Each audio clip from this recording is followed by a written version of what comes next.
It was just past noon in the quiet town of Millbrook. The sun was high and the streets were calm. Inside her small office, Dr. Ethel Glenfield was sipping her tea and chatting with her friend and colleague, Dr. Featherstone. They were both enjoying a peaceful moment when a knock came at the door. A young delivery boy stood there holding a brown paper package. It had no return address, no sender's name, just Dr. Glenfield's name written neatly on the front. The boy said nothing, handed over the package, and left. Dr. Glenfield looked puzzled. "Who is this from?" she asked out loud. But there was no answer. She signed the delivery slip and closed the door. Dr. Featherstone raised an eyebrow. "Should we even open it?" he asked, half joking but clearly curious. Ethel nodded. Her hand shook slightly as she untied the string and peeled back the paper. Inside was a heavy metal plate, an old daguerreotype, one of the first kinds of photographs ever made. It showed 5 young girls standing side by side, their faces serious, almost haunting. There was also a small note tucked in the wrapping. It said the photo was found in the ruins of an old estate just outside of town. It had been sent by the local historical society who wanted Dr. Glenfield to study it. They knew she was an expert in old American photos and family history. She adjusted her glasses and held the photo up to the light. The image was old, but still clear. The 5 girls looked straight ahead, frozen in time. Something about the photo made her heart beat faster, but she didn't yet know why. "I think we need to look at this more closely," she said. Dr. Featherstone nodded. Whatever this photo was, it was clearly more than just an old picture. It was the beginning of a mystery. Dr. Ethel Glenfield held the old photo gently in her hands. It was clear, even after so many years. She looked closely at the 5 girls standing side by side.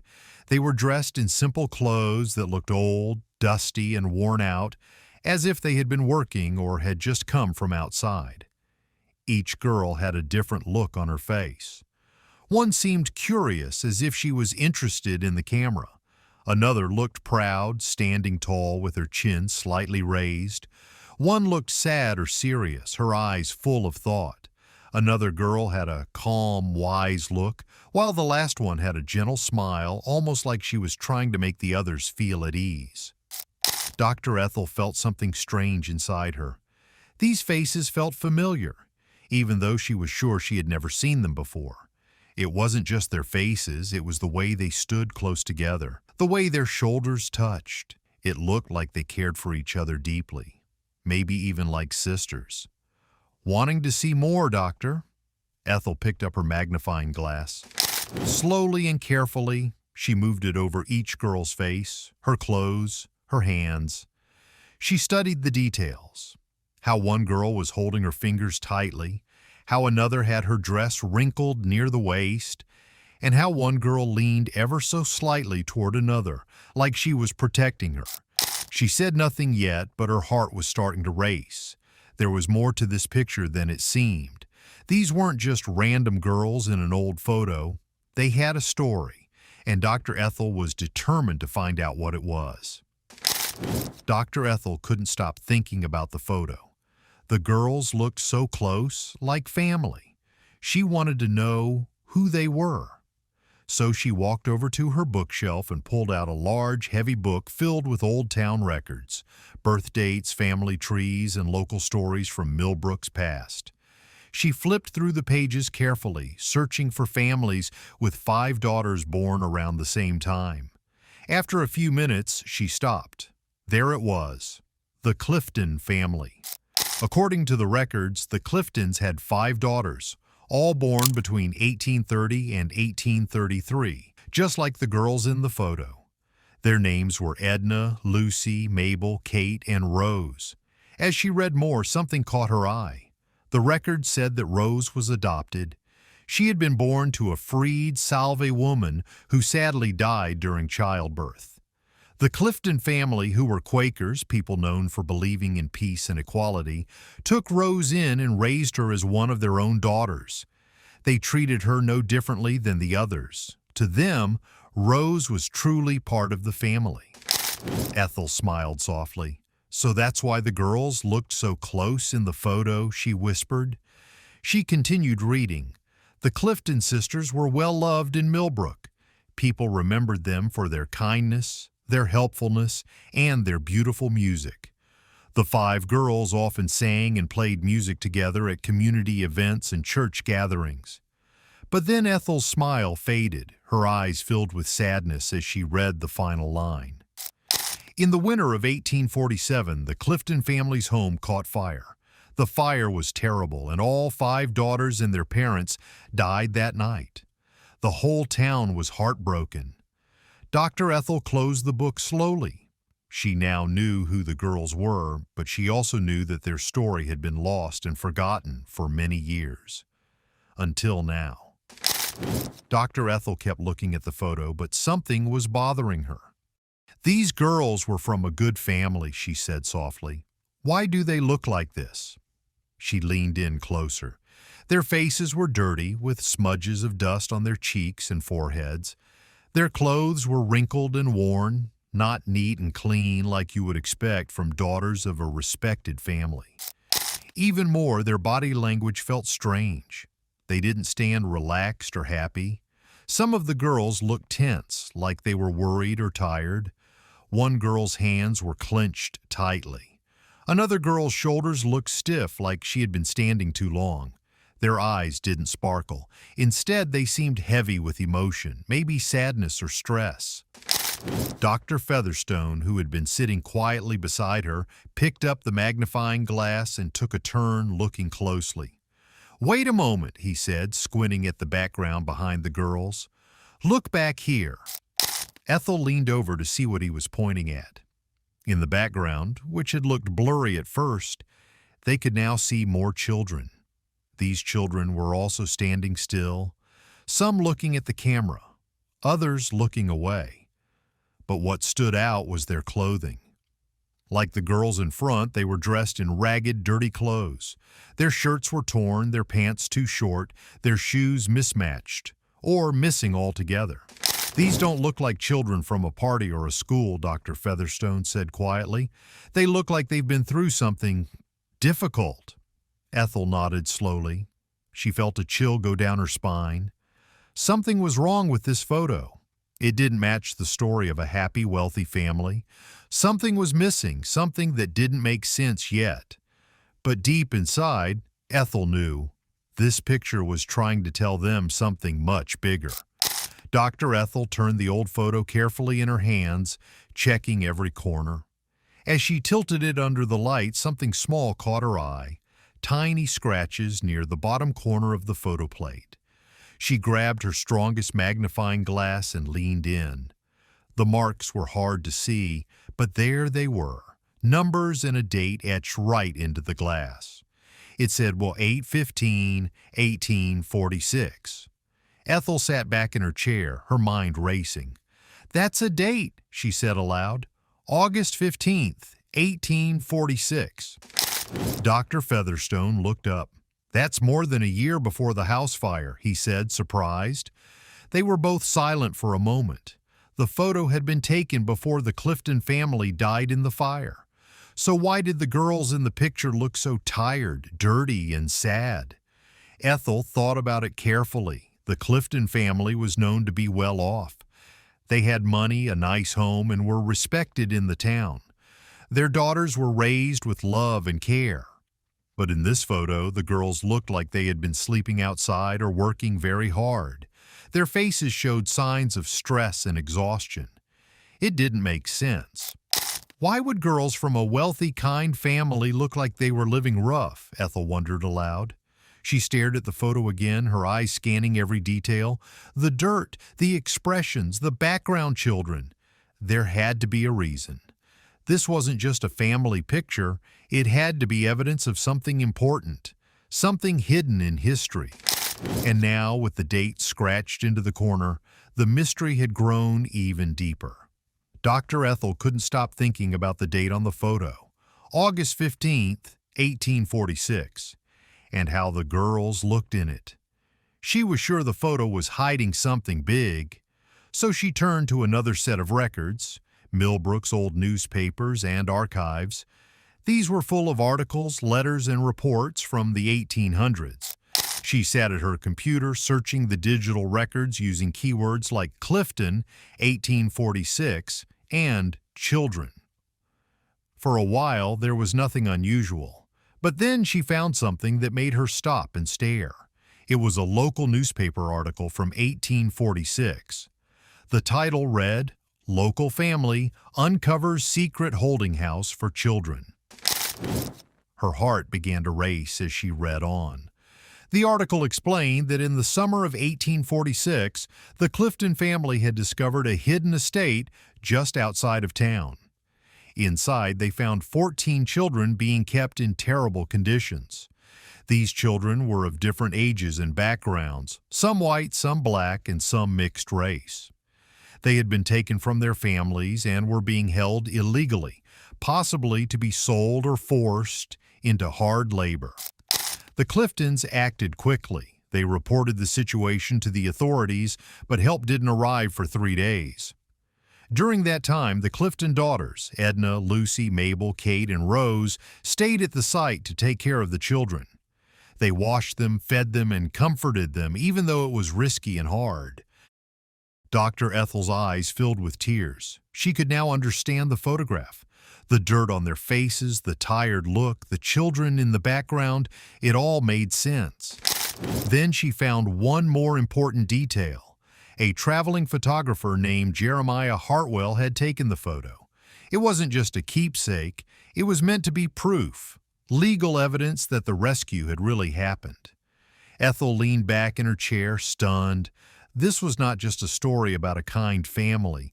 It was a hidden chapter in Millbrook's history, a powerful act of bravery that had been forgotten. Until now. Now that Dr. Ethel knew the real story behind the photograph, everything started to make sense. She looked at each girl again, this time with new eyes. Their faces and body language were no longer a mystery. The way they stood, the way they looked, it all told a deeper story. Edna, the first girl from the left, had brown hair pulled back into 4 messy braids. She wore a simple linen dress, a little dirty but still well kept. Her face showed a bit of a curious smile, small but full of life. Lucy, the girl standing next to her, was the same height and had similar hair. Her smile was gentler, more hidden, but still there. She stood with her shoulder touching Edna's like they were sharing a secret. Mabel in the center looked more serious. Her honey-colored hair was tied back in a loose bun, and her face showed a kind of quiet anger, a deep emotion she wasn't trying to hide. Someone's hand rested gently on her shoulder, maybe trying to calm her. Kate, the fourth girl, also stood still and quiet. Her dark eyes were full of thought. Her almost black hair was pulled back. It made her face look sharp and strong. She seemed like the quiet one who noticed everything. And then there was Rose, the last girl on the far right. Her smile lit up her whole face. Her skin looked softer and fresher, and her dark, messy bun gave her a more natural, healthy look. But behind her smile was a sadness, a depth that made people stop and look again. This photo wasn't meant to be pretty or cheerful. It wasn't taken for a family album or a memory to hang on a wall. It was evidence. Proof that these girls, so young yet so brave, had stepped forward when no one else would. They had helped rescue children in danger. They had stood in front of a camera to make sure the world would not forget what had happened. Now, nearly 180 years later, their courage was finally being seen and remembered. 1 year after the brave rescue, tragedy struck the Clifton family. It was a cold winter night in February 1847 when a fire broke out at the Clifton home. The flames spread quickly, and by the time neighbors arrived, it was too late. The entire house was destroyed and no one made it out. All 5 sisters, Edna, Lucy, Mabel, Kate, and Rose, along with their mother and father, were killed in the fire. The town of Millbrook was heartbroken. People cried in the streets. But as the sadness settled, questions began to rise. Some of the townspeople whispered that the fire didn't feel like an accident. The Clifton family had taken a big risk when they helped rescue those 14 children. They had also testified in court, helping the police arrest the people behind the illegal child-holding house. Dr. Ethel found an old newspaper report from that time. In it, investigators said they suspected arson. Someone may have started the fire on purpose. But no one was ever caught, and the case was left unsolved. Ethel sat back in silence. Her heart ached. These girls had done something so brave and selfless, helping children in need, and it might have cost them their lives. Their story had nearly disappeared with the ashes of their home. But now, with this photograph and the old records, their truth was coming back into the light, and their legacy of courage and love would never be forgotten again. As Dr. Ethel sat quietly with the photograph in her hands, she thought deeply about everything she had learned. These girls, Edna, Lucy, Mabel, Kate, and Rose, were more than just sisters who shared the same last name. They were a true family, not because of blood, but because of something even stronger: love, courage, and compassion. Rose, the youngest, had not been born into the Clifton family. She had been adopted after her mother, a freed slave woman, died. In a time when most of America still believed in keeping people of different races apart, the Clifton family did something very brave and rare. They raised Rose with love and gave her the same care and respect as the other girls. Back in the 1800s, this was almost unheard of. Many people would have judged or even hated the Cliftons for what they did. But the family didn't care about what others thought. They cared about what was right. And the girls didn't just live in a loving home, they shared that love with others. When they found out that 14 children were being kept in terrible conditions, they didn't look away. They stepped in to help, staying at the site for days, taking care of the frightened and hungry children. They were just teenagers, but they showed more bravery than most adults. Dr. Ethel realized that these girls had risked everything: their comfort, their safety, even their lives, for the sake of justice. And in the end, they had paid the ultimate price. But even though their lives were short, their actions left a powerful message. Kindness, courage, and family are not defined by blood. They are chosen. And sometimes the strongest families are the ones built by love, not by birth. After everything Dr. Ethel and Dr. Featherstone discovered, they knew they had to share the story with the world. The old photo of the 5 Clifton sisters was not just a picture. It was a piece of forgotten history. It showed bravery, love, and sacrifice that had been hidden for almost 180 years.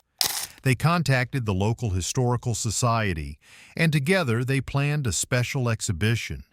People from all over Millbrook and even from other towns were invited to come and see the photograph and learn the story behind it. The exhibition was given a powerful name: the Clifton Sisters, 1846, Heroes of the Underground Railroad. The photo was placed in the center of the room inside a glass case with soft lighting. Visitors could walk around it, read the story, and see the faces of the 5 young girls who had done something so brave. Next to the photo, there was a small plaque. It listed the names of the 14 children the sisters had helped rescue. These were the children who had been taken from their homes and held in terrible conditions, until the Clifton family stepped in to save them. Most people who visited the exhibition stood in silence as they read the story. Some wiped away tears. Others shook their heads in amazement. Thanks to Dr. Ethel and Dr. Featherstone, the Clifton sisters were finally being remembered, not just as daughters or musicians, but as young heroes who showed the world what true courage looks like.